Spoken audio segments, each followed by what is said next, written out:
पाकिस्तानी मकबूल drama serial case number 9 की ताज़ा इकसात ने जिनसी ज्यादती के गिर्द फैली हुई समाजी खामोशी और शर्मिंदगी की सकाफत को चैलेंज कर दिया। ड्रामे में ऐसे मनाजर पेश किए गए जो माशरती रवैयों पर संजीदा सवालात उठाते हैं। तफसीलात के मुताबिक 8वीं किस्त में मरकजी किरदार सबा कमर को 5 दिन तक घर में कैद रखा जाता है ताकि ज्यादती के वाक़े की खबर बाहर न की जाए। ये मंजर पाकिस्तानी मुआशरे में मुतासरीन पर डाले जाने वाले दबाव और इज्जत के नाम पर छुपाने की रवश को उजागर करता है। ड्रामे की कहानी में दिखाया गया कि किस तरह खानदान और कम्युनिटी मुतासरा की हमायत की बजाय उसकी इज्जत और समाजी तासुर पर ज्यादा तवज्जो देते हैं।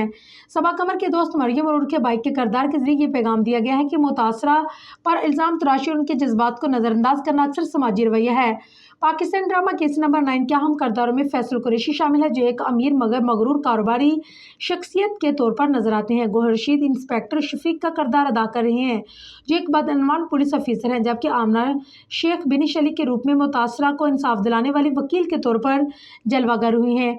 माहिरा खान के मुताबिक ड्रामा न सिर्फ तफरीह फराहम कर रहा है बल्कि मुआशरती रवैयों पर सवालात उठाने और आगाही बढ़ाने में भी अहम किरदार अदा कर रहा है।